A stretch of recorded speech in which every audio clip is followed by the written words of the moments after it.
ओंकारबिंदु संयुक्तं नित्यं ध्यायन्ति योगिनः कामदं मोक्षदं चैव ओंकाराय नमो नमः। ॐ भद्रं नो अपि वाताय मनः। ॐ शान्तिः शान्तिः शान्तिः। गंगातरंगरमणीयजटाकलापं गौरी निरन्तरविभूषितवामभागम् नारायण प्रियमनङ्गमदापहारम् वाराणसीं पुरपतिं भज विश्वनाथं। रामाय रामभद्राय रामचन्द्राय वेधसे रघुनाथाय नाथाय सीताया पतये नमः। देवी प्रपन्नातिहरे प्रसीद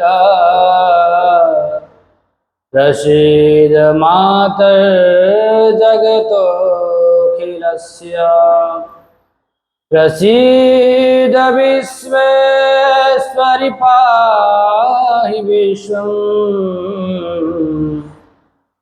त्वमीश्वरी देवी चराचरस्य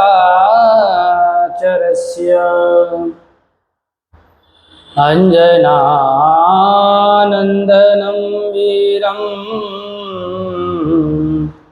जानकी शोकनाशनं कपीशमक्षहन्तारं वन्दे लङ्काभयङ्करम्। सदाशिवसमारम्भां श्रीशङ्कराचार्यमध्यमाम् अस्मदाचार्यपर्यन्तां वन्दे श्रीगुरुपरम्पराम्।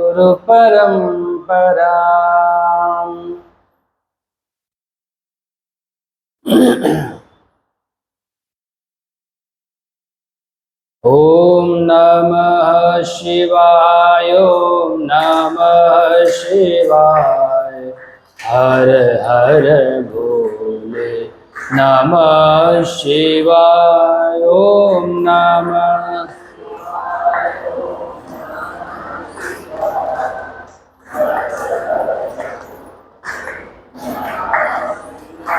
ॐ नमः शिवाय नमः शिवाय हर हर भोले नमः शिवाय।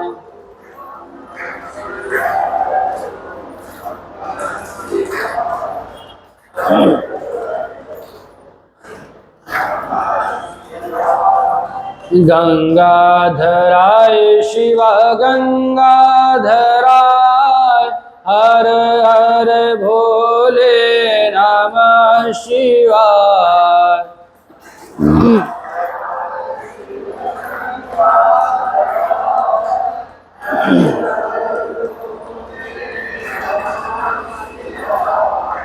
सोमेश्वराय शिव सोमेश्वराय हर हर भोले नमः शिवाय।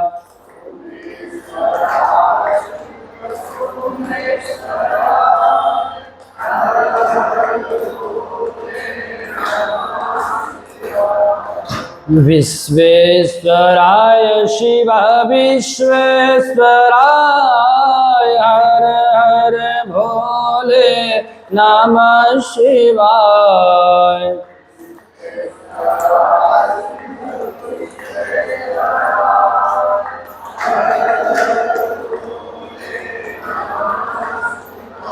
ओम नमः शिवाय ओम नमः शिवाय हर हर भोले नमः शिवाय। ओम नमः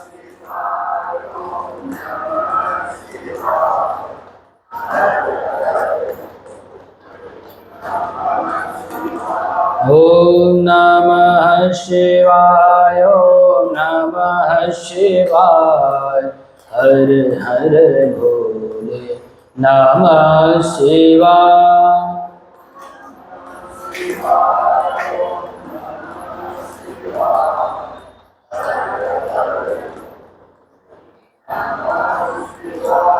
सच्चिदानंद भगवान की, श्री काशी विश्वनाथ भगवान की, सियावर रामचंद्र भगवान, श्री कृष्णचंद्र भगवान की, जगजननी श्री जगदम्बे मात की, अनंत बलवंत श्री हनुमान जी महाराज, कली पावनावतार गोस्वामी श्री तुलसीदास जी महाराज की, श्री सद्गुरुदेव भगवान की, सत्य सनातन धर्म की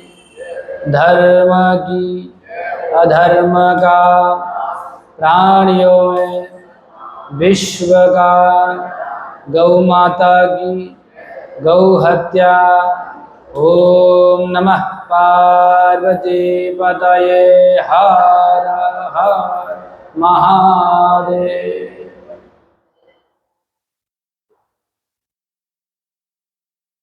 भक्तवांछा कल्पतरु अकारण करुणावरुणालय सच्चिदानंद भगवान के गुरु चरणों में प्रणाम। परम पवित्र इस भारत भूमि को वंदन। इस भारत भूमि में विद्यमान समस्त देवी देवताओं के गुरु चरणों में प्रणाम। प्रातः स्मरणीय आराध्य पूजनीय श्री सद्गुरुदेव भगवान के गुरु चरणों में प्रणाम। पावन भारत भूमि में विद्यमान माया नगरी के रूप में प्रसिद्ध चैम्बूर स्थित श्री सनातन धर्म सभा श्री राम मंदिर के पवित्र प्रांगण में परमपिता परमेश्वर के परम महत्व अनुकंपा से परमपिता परमात्मा के परम मंगलमय नाम रूप कथा लीला का रसास्वादन करने हेतु उपस्थित समस्त श्रद्धामयी मातृशक्ति, धर्मानुरागी भक्तजन सज्जन, इस मनुष्य जीवन को सार्थक करने हेतु मनुष्य जीवन का सर्वोत्कृष्ट फल सत्संग परमपिता परमेश्वर जगदीश्वर जगतपिता श्री राघवेंद्र सरकार के परम मंगलमय दिव्याति दिव्य वांगमय स्वरूप श्रीमद् रामचरितमानस ग्रंथराज का पावन सानिध्य लेकर हम लोग दिव्य सत्संग प्राप्त कर रहे हैं।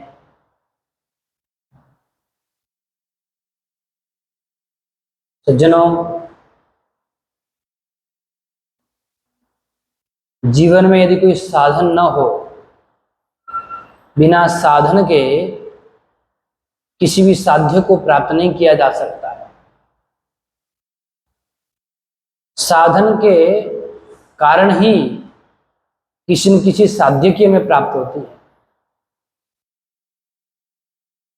जीवन में जो कुछ भी करते हैं उसके लिए साधन की अपेक्षा होती है। आप चाहे संसार के किसी भी कार्य को ग्रहण करिए, संसार के किसी भी कार्य को करने के लिए जाइए, बिना साधन उस कार्य की साध्यता सिद्ध नहीं हो सकती है। उसी प्रकार इस मनुष्य जीवन में भी क्या साधन है जिन साधन के द्वारा मनुष्य जीवन को अपनी सार्थकता, अपने साध्य को प्राप्त किया जा सकता है। संत महापुरुषों ने अपने जीवन को जीने के माध्यम से, अपने व्यवहार से, अपनी वाणी से और अपने आचरण से ऐसे अनेक साधन हमारे सामने उपस्थित किए हैं जिनका आश्रय लेकर हम और आप सभी अपने साध्य को साध सकते हैं। इन साधनों में से जप, तप, यज्ञ, अनुष्ठान अनेक साधन है। इन साधनों में से कलयुग में यदि कोई सरलतम साधन है तो परमात्मा का नाम है। उस नाम जप के माध्यम से आप परमात्मा को प्राप्त कर सकते हैं। बहुत सरल साधन है। अन्य जितने भी साधन हैं उन साधनों को करने के लिए आपको समय, परिस्थिति, धन, काल, व्यक्ति सबकी आवश्यकता होती है। परंतु परमात्मा का जो नाम है उस नाम के लिए किसी की भी अपेक्षा नहीं है। किसी भी काल में, किसी भी समय में, किसी भी मुहूर्त में, किसी भी स्थान पर और किसी की बिना सहायता के आप उसको ग्रहण कर सकते हैं। ऐसा परमात्मा का दिव्य नाम है।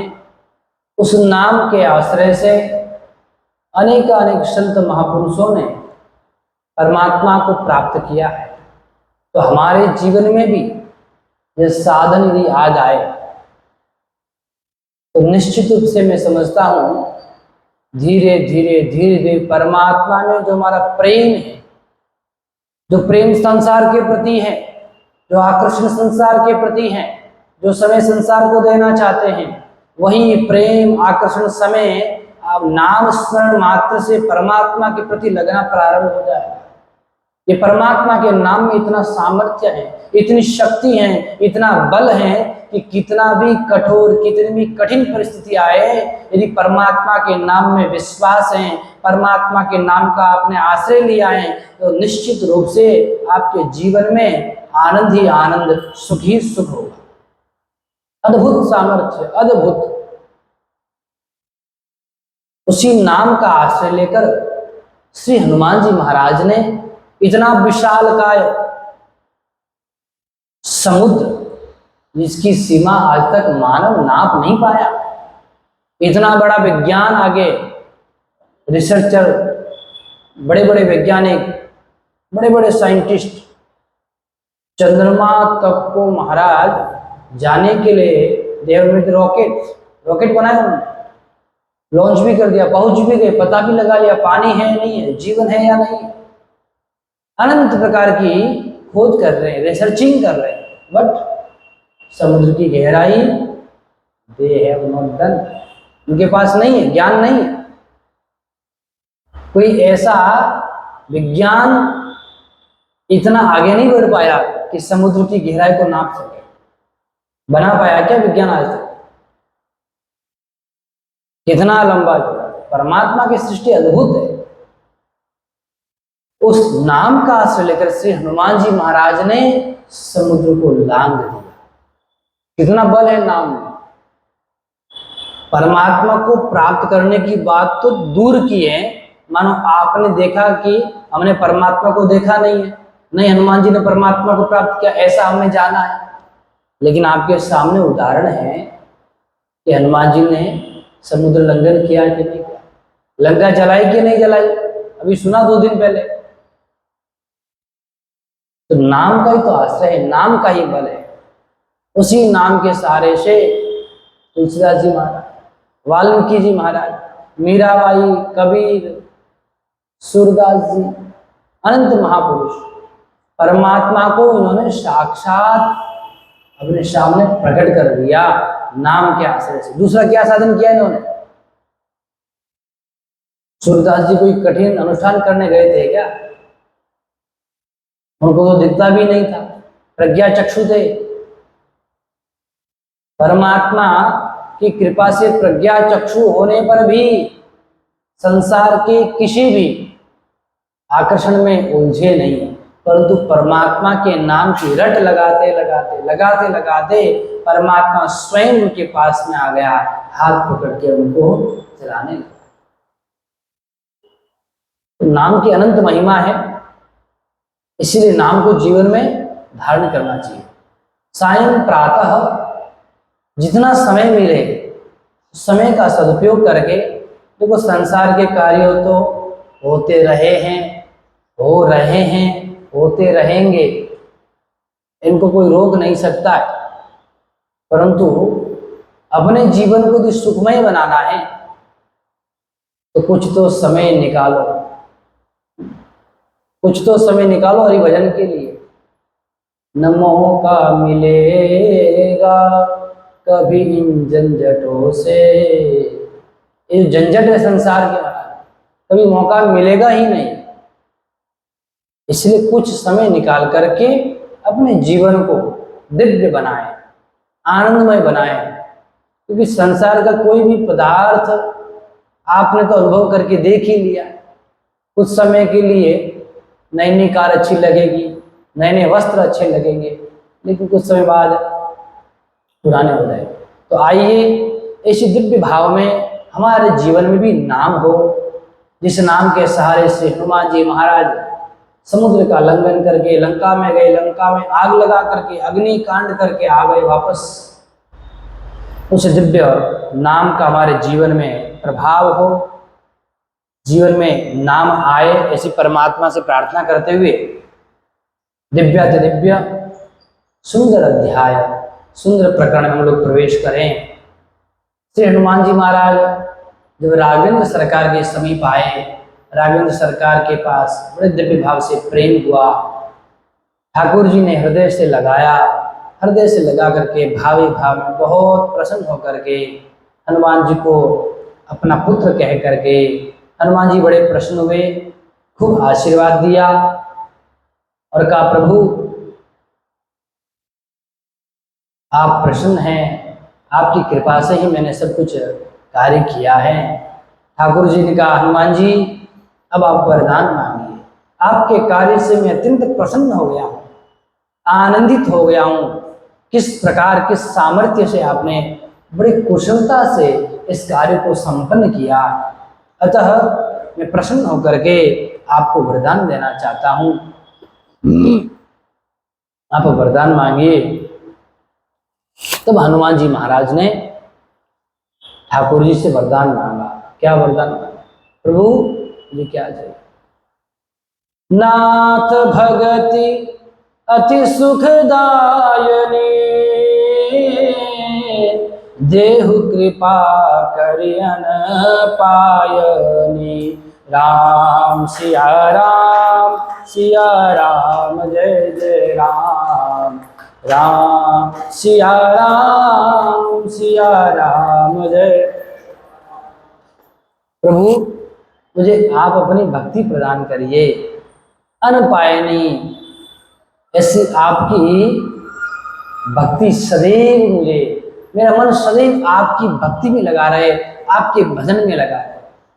हे नाथ अति सुखदायिनी, आपकी भक्ति जो है अत्यंत आनंद देने वाली है, इसलिए मुझे इस प्रकार की भक्ति प्रदान करिए। देव कृपा करी अनपायनी, अब कृपा करके मुझे कुछ देना ही चाहते हैं तो भक्ति का दिव्य वरदान प्रदान करिए। इस प्रकार ठाकुर जी ने प्रसन्न होकर के कहा, आहा बड़ा दिव्य भक्त है, भक्ति को ही मांग रहा है। ठाकुर जी ने फिर हनुमान जी के सिर पर हाथ रखा और आशीर्वाद देकर के कहा, तथास्तु। लेकिन जैसे ही ठाकुर जी ने हनुमान जी के सिर पर हाथ रखा, महाराज भगवान शंकर प्रसन्न हो गए। प्रभु का कर कमल हनुमान जी के सिर पर, मस्तक पर है, उसको देख करके शंकर भगवान प्रसन्न हो गए कि आज मेरा जन्म लेना सफल हो गया। मैंने जो वानर रूप धारण किया है यह सफल हो गया कि ठाकुर जी ने मेरे सिर के ऊपर अपना कर कमल रखा है, हस्तवरद रखा है। ये देखिए, भगवान शंकर भगवान शिव एक दूसरे के पूरक हैं। भगवान शंकर हनुमान जी का स्वरूप धारण करके आए हैं रामचंद्र जी की सेवा के लिए। तो भगवान शंकर और रामचंद्र जी की तीन संबंध है, सखा, स्वामी और सेवक। भगवान शंकर सखा भी है, राम जी के स्वामी भी हैं और सेवक भी है। स्वामी कैसे? रामेश्वरम में जाकर के रामचंद्र जी ने रामेश्वरम उस दिव्य ज्योतिर्लिंग की स्थापना की, अतः स्वामी है। सेवक हनुमान जी के रूप में सेवक बन करके कार्य कर रहे, और सखा मित्रवत व्यवहार भी कर रहे हैं राम जी के साथ। हृदय से सखा को लगाया जाता है। तो तीनों संबंध है, सखा, स्वामी और सेवक के। लेकिन भगवान शंकर बड़े प्रसन्न हो गए। प्रभु कर पंकज कपि के सीसा, सुमिरि शोदसा मगन गौरी सा। राम सिया राम जय जय राम, राम सिया राम। शंकर भगवान इतने प्रसन्न हो गए कि वानर रूप यदि धारण मैंने किया, वह धारण करना मेरा आज सार्थक हो गया। मेरे स्वामी ने, मेरे ठाकुर जी ने मेरे सिर पर अपना कर कमल वरद हस्त रखा है। बड़ा आनंद का अनुभूति कर रहे हैं, बड़े प्रसन्न हो रहे हैं। लेकिन भगवान शंकर क्या कर रहे हैं? वहां बैठे बैठे माता पार्वती जी को कथा सुना रहे हैं। वहां से प्रसन्न होकर फिर भगवान शंकर ने अपने आप को संभाला, सावधान किया, अरे कोई समझ ना ले कि मैं ही वानर रूप धारण करके राम जी की सेवा कर, कोई पहचान ना ले। इसलिए ठाकुर जी ने, भोले बाबा ने अपने आप को संभाला, सावधान किया, और सावधान होकर के पुनः माता पार्वती को कथा कहने लगी। अब कथा भी सुंदर कथा का गान करने लगी। शिवजी सदैव राम कथा कहते रहते, अहरनिश राम कथा कहते रहते हैं, और माता पार्वती राम कथा का श्रवण करते रहते। या तो कथा कहेंगे या फिर ध्यान समाधि में चले जाएंगे। ध्यान समाधि से बाहर आए फिर कथा कहना पड़ा। दो ही काम भोलेनाथ करते हैं, कोई तीसरा कोई कार्य नहीं। चल रहा संसार अपने हिसाब से, ठाकुर जी की कथा गाओ, बाहर आए तो भी राम कथा का आनंद, और अंदर गए तो राम नाम का आनंद। उसी आनंद में सदैव मग्न रहते हैं। शिव जी ने अपने आप को सावधान किया। सावधान मन करी पुनि शंकर, लागे कहन कथा अति सुंदर। राम सिया राम सिया राम।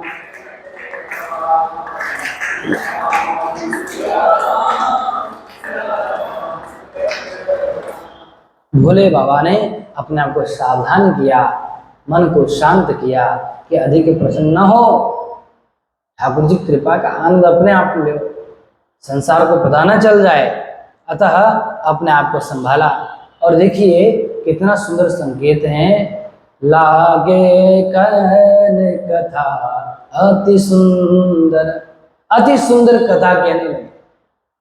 जिस अध्याय में, जिस कांड में सुंदर कथा हो उसका नाम सुंदर कांड कैसे। इसकी कथा भी सुंदर है, इसका फल भी सुंदर है। इस कथा में जितने कार्य किए गए सारे कार्य सुंदर हैं और कार्य के जो परिणाम हैं वह भी सुंदर ही सुंदर है। क्या क्या कार्य हुए महाराज? अनेक प्रकार के राक्षसों का संहार हुआ है। तो राक्षसों को मोक्ष मिला कि नहीं मिला? हनुमान जी महाराज जब गए, कितने राक्षस आए, सबको गति प्रदान की, मोक्ष मिला ना। जिसको भगवान शंकर के स्वरूप अंश रूप में विराजमान हनुमान जी महाराज गति देंगे, उसकी जो गति मोक्ष ही होगी, भगवान के लोक को ही प्रदान करेगा। तो सब कुछ सुंदर ही सुंदर है, इसीलिए इसका नाम ही सुंदर कांड है। ठाकुर जी ने बड़े दिव्य भाव से यह भक्ति का वरदान प्रदान किया हनुमान जी महाराज को। और हनुमान जी महाराज ने फिर ठाकुर जी को कहा, प्रभु अब चलिए, किसी प्रकार का विलंब नहीं करते हैं, अब हमें शीघ्र चलना चाहिए। माता जानकी जी की वहाँ प्रतीक्षा कर रही हैं, जितने शीघ्र जाएंगे उतना आनंद होगा। माता जानकी जी कितने समय तक प्रतीक्षा करेगी। अनेक प्रकार से संवाद हुआ। हनुमान जी ने कहा, प्रभु अब शीघ्र चला जाए।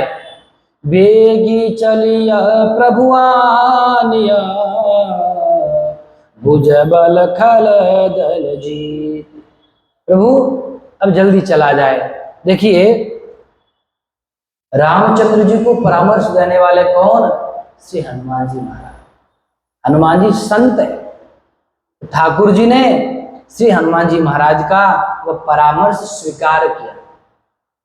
अपने भक्त का परामर्श स्वीकार करके ठाकुर जी ने किसको कहा? जो सुग्रीव हैं, समस्त वानर सेना के सेनापति हैं, उनको कहा कि आप जल्दी से समस्त सेना को तैयार करिए। अब वानर वाहिनी सेना को शीघ्र तैयार किया जाए। अब हमें समुद्र के निकट जाना है, वहां जाकर के बड़े आनंद से समुद्र का लंघन करके जानकी जी को लाना है। ठाकुर जी ने हनुमान जी महाराज का जो परामर्श स्वीकार किया, इसका तात्पर्य है हनुमान जी महाराज ने जगत जननी जानकी माता सीता जी के दुख का वर्णन किया कि प्रभु अब चला जाए, अब समय हो चुका है, अब विलंब के ही कारण कीजिए, अब विलंब नहीं होना चाहिए। जैसे संत जो होते हैं ना, संत यदि आपकी बात भगवान तक पहुंचा दे, संत आपकी बात को परमात्मा तक पहुंचा दे, तो परमात्मा को स्वयं चल करके जाना पड़ता है। जिस प्रकार माता सीता की खोज करके हनुमान जी रूपी संत हनुमान जी महाराज ने ठाकुर जी से कहा, प्रभु अब चला जाए, तुरंत ठाकुर जी कृपा करने के लिए वानर वाहिनी सेना के साथ में वहां से चल दिए। भगवान को स्वयं आना पड़ता है, क्योंकि संत की भगवान तुरंत सुनते हैं, संत की भगवान सदैव सुनते हैं। सिंधु पार डेरा के, अब वहां से डेरा लगाने के लिए सिंधु पार जा रहे, तो जाते जाते अनेक प्रकार से जो कपि सेना थी, कपि सेनाओं को ठाकुर जी ने कहा, नल और नील को, कि जिस मार्ग में सुंदर सुंदर फल आए, जो मार्ग सुंदर हो उस मार्ग से चला जाए, क्योंकि यदि उस मार्ग से चलेंगे तो समस्त प्रकार से हमारी जो सेना है, इस सेना को भी आनंद ही आनंद होगा, इनको किसी प्रकार से भूख प्यास त्रास नहीं देगी। इसलिए सुंदर मार्ग का चयन करके अब चला जाए। जैसे ही ठाकुर जी चले और ऊपर से देवता गंधर्व किन्नर सब पुष्प वर्षा करने लगे, बड़े आनंदित हो गए। क्यों? क्योंकि कार्य देवताओं का है। देवता ही तो परेशान है राक्षसों से, अब उनका कार्य करने के लिए जा रहे हैं, तो महाराज फूल पुष्प में तो बरसाना ही पड़ेगा, क्या करेंगे, काम तो करना पड़ेगा, अपना ही काम है। कौतुक देखी सुमन बहु बरसी, नभते भवन चले सुर हरसी। राम सिया राम जय जय राम, राम सिया राम। हो कपिपति बेगी बुलाए, आए जूथ बजूथ, नाना वर्ण तुलबल बानर भालु बरू। कपिपति ने समस्त जो वानर सेना थी, वानर सेना को एकत्रित किया। एकत्रित करके ठाकुर जी ने समस्त वानर सेना को अपनी चितवन दृष्टि से आलोकित किया, देखा, कृपा कटाक्ष से सबकी ओर देखा। और देखी राम सकल कपि सेना, चितई कृपा करी राजीव नैना। सब पर कृपा की और तदनंतर वहां से कहाँ चले, समुद्र के निकट आ गए। चला कटक को बरने पारा, गरजई बानर भालु अपारा। बड़े दिव्य भाव से सब प्रसन्न होकर, उत्साह से परिपूर्ण होकर के अपनी गर्जना को करते हुए अब हम रामचंद्र जी के कार्य को करने के लिए आए। बड़े आनंद में होकर सुखपूर्वक सब लोग साथ में नाचते गाते हुए जा रहे हैं। बड़ा आनंद हो रहा है। उस दिव्य आनंद को देख करे किस प्रकार अपने अपनी ध्वनि से चिक रही दिग्गज डोल, लमही गिरी लोल सागर खर भरे, मन हरस सब गंधर्व सुर मुनि नाग किन्नर दुघट्टरे।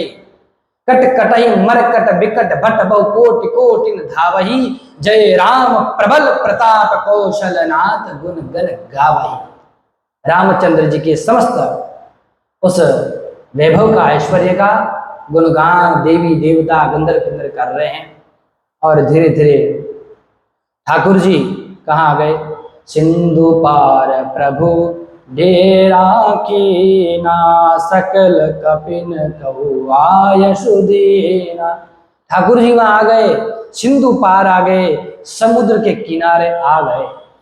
समस्त वानर सेना के सहित में सुंदर प्रकार से अपना जो कैंप लगाते आजकल के समय में महाराज कैंप लगा दिए, सारी सेना को वहां सुसज्जित कर दिया, भोजन पानी की सारी व्यवस्था में लगा दिया, व्यवस्था हो गई।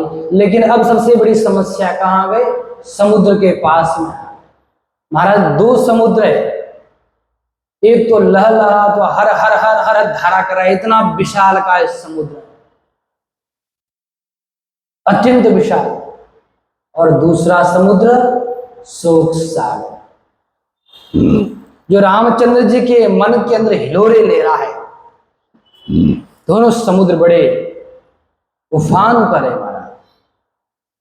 अब रामचंद्र जी चिंतन कर रहे हैं, इस समुद्र से पार कैसे जाया जाए, इतना विशाल का है, क्या किया जाए। ये तो इस खेमे की बात है, अब दूसरे खेमे की चर्चा करें। उधर क्या हो रहा है, जहां हनुमान जी महाराज बड़ी सुंदर लीला करके आए, सबको बढ़िया से राम जी का प्रसाद बांट के आए हैं। वहां क्या लीला चल रही है, लंका में रावण बड़ा परेशान है, बड़ा दुखी है। हमारा नींद नहीं आए, उसको सो नहीं सकता, न आंखें खोल सकता है, न आंखें बंद कर सकता है। बोले क्यों, आंखें खोले तो जली हुई लंका दिखे, और आंखें बंद करे तो हनुमान जी की पूंछ दिखे, और पूंछ से उसे छीने। बड़ा परेशान हो रहा है। और राक्षसों की क्या दशा है, सारे राक्षस भी परेशान है महाराज। जैसे ही वो किसी बंदर को देखे और वहां से भाग चले, भागो भागो, बंदर आ गया, बंदर आ गया, त्राही त्राही मच गई। उहाँ निशाचर रही सशंका, जब ते जारी गयो कपिलंका। राम सिया राम जय जय राम, राम सिया राम। बेचारे परेशान हैं, जैसे भालू बंदर कुछ भी दिखे उनको तुरंत भाग जाए, और सब अपने अपने घर जाकर के विचार करने लगे, अब क्या किया जाए। अब निशाचरों को बचाने वाला, अब उनको पता भी चल गया कि रामचंद्र जी समुद्र के तट के पास आ गए, उस पार आ गए अपनी सेना को लेकर के। वो तो एक बंदर आया था महाराज, और सारी वानर की सेना आ रही है।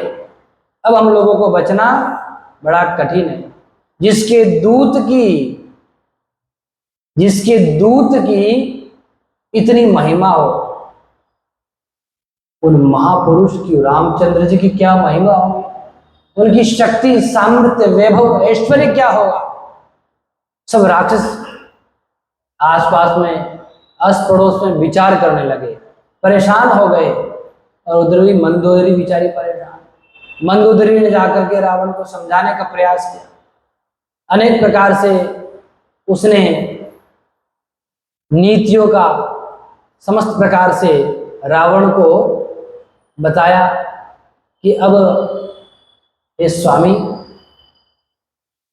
आप रामचंद्र जी से विरोध मत करिए, ये तो जगत के स्वामी हैं, इसीलिए आपका हित किसमें। सुनहु नाथ सीता बिनु दीने, हित न तुम्हार शंभु अज कीने। राम सिया राम, सिया राम जय जय राम, राम सिया राम। हे स्वामी, आप जगतनी जानकी को श्री रामचंद्र जी को सौंप दीजिए, बिना उनके दीने आपका हित हो नहीं सकता, आपका कल्याण नहीं हो सकता है। यहां तक कि भगवान शंभु भी आपका कल्याण तब तक नहीं करेंगे जब तक आप माता जानकी को श्री रामचंद्र जी को नहीं सौंपेंगे। इसलिए आदर सहित आप क्या करें, माता जानकी जी को उन्हें सौंप दीजिए। रावण किसकी सुनने वाला है। रावण ने उनको भगा दिया, उनकी बात नहीं सुनी। और तुम जानते नहीं हो, कम पई लोक बजा की त्रास, तासु नार सवित बड़ी हास। अरे जिनके बल से, प्रताप से सारे लोग कांप रहे हैं, देवता, इंद्र, गंधर्व सारे लोग मेरे प्रताप से कांपते, मेरे यहाँ झाड़ू पोछा करते सब, और उनकी नारी डर रही है। तुम जग में मेरी हंसी कराएगी, शांत होकर के जाओ, बैठो महल में, अपना काम करो। ये हमारा युद्ध, हमारा कार्य है, वीरों का कार्य है। बेचारी को डांटा फटकारा, चली गई, क्या करे। उसके बाद में मंदोदरी चिंता कर रही, लेकिन कुछ कर नहीं सकती, चिंता ही कर सकती। करो चिंता, क्या कर सकते। रावण ने सभा बुलाई, सब प्रकार से विचार करने लगे, सबको कहा क्या किया जाए। अब राक्षस तो करेंगे, करना क्या, करिए का विचार। विचार करने की आवश्यकता नहीं, जब आएंगे तब देखा जाएगा। यही तो समस्या है, बिना विचारे ही काम करते, इसलिए परेशान है। इसलिए मैंने प्रारंभ में निवेदन किया था कि जो किष्किंधा कांड है इसमें केवल विचार ही विचार है, और लंका कांड में केवल कार्य कार्य है, काम ही काम है, विचार नहीं है। इसलिए किष्किंधा कांड वाले एक कदम आगे आ जाए और लंका कांड वाले एक कदम पीछे आ जाए तो सुंदर कांड होगा। विचार के साथ काम करने वाले हनुमान जी महाराज, इसीलिए तो नाम सुंदर है। जीवन सुंदर कब होगा, जब विचार करके किसी कार्य को करोगे। बिन विचारे किसी कार्य को करोगे तो परिणाम क्या होगा, परिणाम को देख करके कार्य करना चाहिए। यदि मैं इस प्रकार का कार्य करूंगा तो आगे आने वाले समय में किस प्रकार का परिणाम हो सकता है, परिणाम का चिंतन नहीं करोगे, अब बाद में चिंतन करोगे, अरे बुरा परिणाम कैसे आ गया। अतः पूर्व में विचार करें, बिना विचारे जो करे काम उसका क्या होगा, उसका कल्याण नहीं हो सकता है। इसीलिए राक्षस ने कहा विचार करने की आवश्यकता नहीं, परेशान होने की आवश्यकता नहीं, कुछ नहीं करना है। अब उसी सभा में विभीषण आए। विभीषण आए, बड़े प्रेम से आदर से शीश नवाया। अवसर जानी विभीषण आवा, भ्राता चरण से सोते ही नावा। राम सिया राम जय जय राम। राम सिया राम जय। सुंदर अवसर देख करके श्री विभीषण जी महाराज वहां आए, प्रणाम किया, प्रणाम, और प्रणाम करके अनेक प्रकार से समझाने लगे। क्या? सुनिए, आप मेरी बात सुनिए, मैं कुछ कहूं। देखो, राम जी की सेना समुद्र पार आ गई है, अब हमें कुछ करना चाहिए, सावधान हो जाना चाहिए। सावधान किस प्रकार के होना चाहिए? तात चरण गई मांगू, राखऊ मोर दुलार। हे तात, आप मेरी एक बात मानिए, मैं निवेदन कर रहा हूं। यदि राम जी के उस प्रकोप से, रोष से बचना है, जिस प्रकार राम जी के दूत ने समस्त लंका में आग जला करके लंका को नष्ट कर दिया, तहस नहस कर दिया, कुछ नहीं बचा पाए, कुछ बिगाड़ नहीं पाया, पुनः चला गया। रामचंद्र जी जब आएंगे, सावधान, न जाने क्या होगा, कौन बचेगा इस लंका में? कोई नहीं बच पाएगा उनके रोष से। इसलिए हाथ जोड़ करके मेरा निवेदन है, तात मांगो राखो मोर। मेरी एक बात सुनिए। क्या बात सुनिए आपकी? ऐसा करो महाराज, सीता देहु राम कहू, अहितन हो ये तुम्हार। यदि आप अपना अहित नहीं चाहते हो, समस्त प्रकार से लंका को बचाना चाहते हो, तो सीता माता को आदर पूर्वक, प्रेम पूर्वक प्रणाम करके जगतजननी जानकी जी को, श्री राघव सरकार को सौंप दीजिए। आपका अहित कभी भी नहीं हो सकता। इस प्रकार का कार्य करिए आप। रावण ऐसे देख रहा, बिल्कुल आंखें फाड़ करके। तुम कह रहे विभीषण, तुम्हारी बात हम कभी नहीं मानेंगे, जाओ, हमें तुम्हारी बात नहीं सुननी है। तुमने कहा था ना, नीति विरोध न मारी ये दूता। किसने कहा था? तुमने ही कहा था। और तुम्हारे कारण हमने उस वानर को छोड़ दिया, और छोड़ने के कारण समस्त लंका को जला करके चला गया। इसके कारण तुम ही हो। हमने तुम्हारी बात पहले मान ली, अब नहीं मानने वाले। महाराज, पहले रावण जो है ना, विभीषण की एक भी बात को नहीं टालता था। दोनों भाइयों में इतना प्रेम था, कभी भी बात को अस्वीकार नहीं किया। लेकिन इस बार क्या किया? उनकी बात को मानने से तिरस्कार कर दिया। क्या तुमने जो बात कही थी, हमने तुम्हारी बात मानी थी या नहीं मानी थी? मानी थी।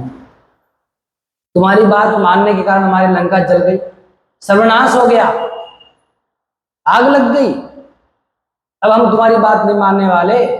तुम जाकर के उन्हीं को कहो, क्योंकि तुम्हारी बात जो मानेगा वह आग लगेगी। हम चाहते हैं तुम वहां चले जाओ, और वहां वो तुम अपनी बात कहोगे तो वहां आग लग जाएगी। हम यही चाहते हैं, चले जाओ यहां से। चरण पकड़ के बार बार विनती कर रहा है। लेकिन रावण, सट मिलू जाए इतने कहू नहीं थी। उन्हीं के जाकर के अपनी नीति कहो, हमें तुम्हारी नीति की आवश्यकता नहीं है। एक बात मान ली, बहुत हो गया। विभीषण जी हाथ जोड़ करके अग्रज को प्रणाम करे, प्रभु जो आग लगी है उसका दुख मुझे भी है, उसका शोक मुझे भी। और दुख तुम्हें काहे का दुख? तुम्हारा मकान जला, तुम्हारे घर आग जली, तुम्हें काहे का दुख होगा? तुम ये बताओ, सारी लंका जल गई और तुम्हारा मकान नहीं जला। बताओ तुम हमें तुम्हारी नीति नहीं माननी है। इसका मतलब तुम्हारी मिली भगत है, तुम मिले हो उनके साथ में। क्यों? जब वानर को हम मृत्यु दंड दे रहे थे, उस समय तुमने आकर के उनके प्राण बचाए, और उसने तुम्हारा घर बचा दिया। इसलिए जाओ तुम, हमें नहीं सुनी तुम्हारी बात। बार बार विभीषण जी चरणों में पड़ रहे हैं। हे स्वामी, हे नाथ, मेरी बात मान लीजिए, सबका हित हो जाएगा, सबका कल्याण इसी में है कि रामचंद्र जी की शरण में हो जाओ। बहुत समझाया लेकिन मानने वाला नहीं। अच्छा, ये काम किया किसने? दोनों भाइयों में जहाँ इतना प्रेम था, एक दूसरे की बात को मानते थे, ये भेद डालने का काम हनुमान जी महाराज ने किया। हनुमान जी महाराज घर नहीं बचाते तो भेद क्यों होता? इसका भी घर जलता तो शंका नहीं होती ना। तो हनुमान जी महाराज ने 4 नीतियों का प्रयोग किया। कितनी नीतियों का? 4 नीति का प्रयोग करके दोनों भाई ने भेद करा दिया। जब तक भेद नहीं होगा तब तक लंका जलेगी कैसे? असुरों का विनाश कैसे होगा? हनुमान जी महाराज ने 4 नीतियों का प्रयोग किया। कौन कौन सी? साम, दाम, दंड, भेद। इन नीतियों का प्रयोग करके हनुमान जी महाराज ने दोनों को जो है भेद कर दिया। अच्छा, रावण को सबसे पहले समझाया, साम नीति का प्रयोग किया। किस नीति का? साम नीति का, अर्थात प्रेम से समझाना, अच्छी प्रकार से सरलता से समझ जाए, कुछ न कुछ कह करके समझा देना। साम नीति का प्रयोग कहाँ किया? विनती करो जोरी कर रावण, सुनहु मान तजि मोर सिखावन। राम सिया राम, सिया राम, जय जय राम, राम सिया राम। हनुमान जी महाराज ने हाथ जोड़ करके रावण को बड़े प्रेम से समझाया कि मैं हाथ जोड़ के विनती करता हूं, हे रावण, अब मान जाओ, अपना अभिमान त्याग करके ठाकुर जी के चरणों में आ जाओ। ये साम नीति है। सरलता सहजता से हाथ जोड़ करके बड़े प्रेम से समझाया। लेकिन रावण का मानने वाला इस साम नीति से नहीं माना, तो हनुमान जी महाराज ने साम दाम नीति का प्रयोग किया। दूसरी नीति दाम नीति का। उसमें क्या होता है? बोले कुछ ले दे करके मामला शांत कर देना। 2 पक्षों में विवाद हो जाता है महाराज, नीतियों का प्रयोग करना पड़ता है। वर्तमान में प्रधानमंत्री जो है एक दूसरे देश के साथ में ले दे करके क्या करते हैं? नीति तो जरूरी है ना, नीति के बिना काम कैसे चलेगा? और जो नहीं माने उसको दंड भी देना पड़ता है, दंड दे करके भी काम करते हैं। जो अपने हरकतों से बाज नहीं आता है, दंड भी देना पड़ता है। दाम नीति का प्रयोग किया। कहाँ किया? दाम नीति का प्रयोग कैसे किया? कुछ ले दे करके। हनुमान जी ने क्या देने का प्रयास किया? क्या दे रहे? राम चरण पंकज धरहु, लंका अचल राजू तुम करहु। राम सिया राम, सिया राम, जय जय राम, राम सिया राम। हनुमान जी ने कहा, सुनो, तुम्हें लंका प्यारी है, बड़ी बड़ी अच्छी लगती है। हाँ, लंका तुम चाहते हो लंका सदैव रहे? इसलिए तुम चाहते हो यदि लंका सदैव रहे, लंका प्यारी है, इसके तुम राजा बने रहो, इसलिए एक काम करो। बोले क्या? राम चरण पंकज धर, अपने हृदय में श्री रामचंद्र जी के चरणों को धारण कर लो, तो निश्चित रूप से तुम अचल लंका का राज करो। लंका का राज तुम्हें दे देंगे, कुछ ले दे करके मामला आसान करे। और इतना वैभवशाली, इतना ऐश्वर्यशाली रावण वो माने वो लंका तो मेरी है, मेरे को उल्लू बना रहा है। इस प्रकार से दाम नीति से भी नहीं माने। तब हनुमान जी ने कहा, देखो, साम नीति से माने नहीं, दाम नीति से माने नहीं, अब तीसरी नीति का प्रयोग तो करना पड़ेगा, दंड नीति का। डराना, धमकाना, अनेक प्रकार से भय दिखाना, ये तो दंड है। कहाँ प्रयोग किया? किस प्रकार? ओ शंकर सहस विष्णु अज तो ही, सकहि न राखी राम कर द्रोही। राम सिया राम जय जय राम। राम सिया राम। ओ शंभु विरंचि विष्णु भगवाना, उपजहि जासु अंश ते नाना।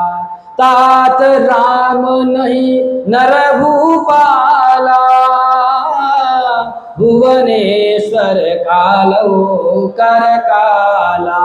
राम सिया राम।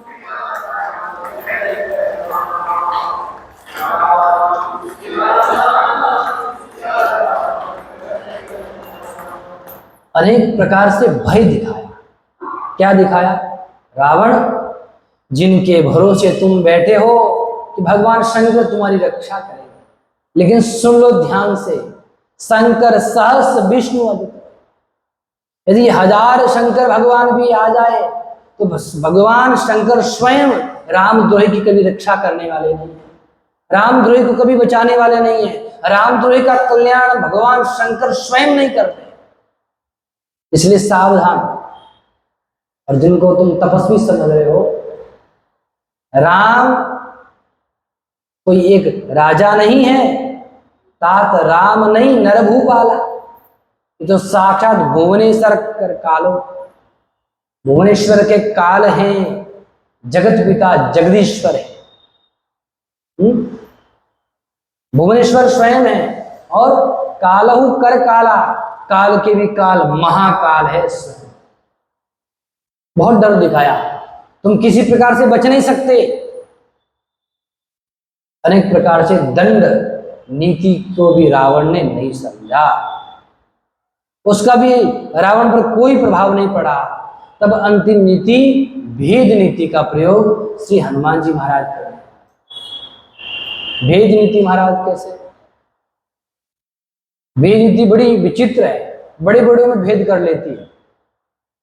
दो सच्चे मित्र थे, तो इतने पक्के मित्र थे, बाल्यकाल से बड़ी अच्छी मित्रता थी लोगों की, और सदैव दोनों साथ में ही रहते थे और एक दूसरे के साथ सुख दुख में साथी रहते थे, एक दूसरे की बात पर सदैव विश्वास करते थे।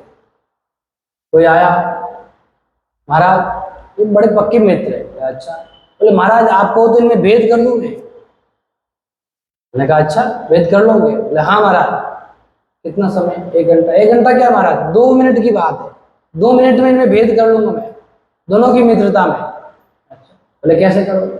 अभी देखो महाराज, दिखाता। अब गया, दोनों मित्र बैठे थे, बोले इधर आओ जरा। दोनों साथ में जाते थे। नहीं, थोड़ा आप बैठिए, मुझे इनसे थोड़ी बात करनी है। और दूसरे के मन में आया, अकेले में क्या बात करना चाह रहा है? चलो बात करेगा तो मेरा मित्र है, मुझे बता ही देगा, कोई बात नहीं, छिपाने की बात। अब गया, कहा कुछ नहीं उसको, ऐसे ही बात कुछ नहीं की। और फिर कान में कुछ कहने लगा।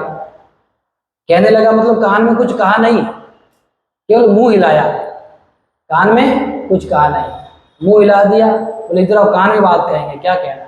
बोले हमसे झूठ बोल रहे हो? हमसे? अरे भाई कुछ कहा होता तब तो बताते हम, मैं तुमसे कुछ छिपा रहे हो, हम समझ गए। बोले तुम्हारी कसम, कुछ नहीं कहा। बोले तुम्हें बात बतानी हो तो मत बताओ, और हम कोई फालतू नहीं जो हमारी कसम खा रहे हो। महाराज 1 मिनट में भेद हो, तो ये भेद नीति है। तो उसी भेद नीति का प्रयोग हनुमान जी महाराज करने जा रहे हैं। विभीषण और रावण के साथ उन्होंने भेद नीति का प्रयोग किया। जब हनुमान जी वहां गए थे तो विभीषण को खूब समझाया, राम जी की शरण में आ जाओ, लंका में रहने का कोई तात्पर्य नहीं है, बहुत कुछ हो गया, अब यहाँ रहने से कोई प्रयोजन नहीं है, अब क्या करो आप राम जी के पास में आ जाओ। उसी भेद नीति से हनुमान जी महाराज ने क्या कार्य किया? एक तो रावण का जो बल था, रावण की शक्ति कौन? विभीषण है। दूसरा, विभीषण अलग नहीं हो रहे थे, तो उनको अलग होने के लिए हनुमान जी महाराज ने बहुत प्रकार से भेद नीति का प्रयोग किया। अब भेद नीति का प्रयोग कैसे करते हैं? हनुमान जी महाराज ने सोचा जब तक विभीषण इनसे अलग नहीं होंगे, राम जी पर दोष नहीं करेंगे, कुपित नहीं होंगे, तो कल हम लोग देखेंगे कि विभीषण जी महाराज के साथ में हनुमान जी महाराज ने भेद नीति का प्रयोग करके कैसे अलग किया। आज यहीं तक साम दाम दंड भेद नीति का प्रयोग हनुमान जी महाराज ने किया। कल पुनः ठाकुर जी कृपा से कुछ विचार करेंगे, कुछ जीवन जीने के सूत्र बताएंगे। सच्चिदानंद भगवान की, सियावर रामचंद्र भगवान की, श्री काशी विश्वनाथ भगवान की, श्री कृष्णचंद्र भगवान की जय। जगज्जननी श्री जगदम्बे मात की, अनंत बलवंत श्री हनुमान जी महाराज की, श्री गोस्वामी तुलसीदास जी महाराज की, श्री सद्गुरुदेव भगवान की। ओम नमः पार्वती पतये हर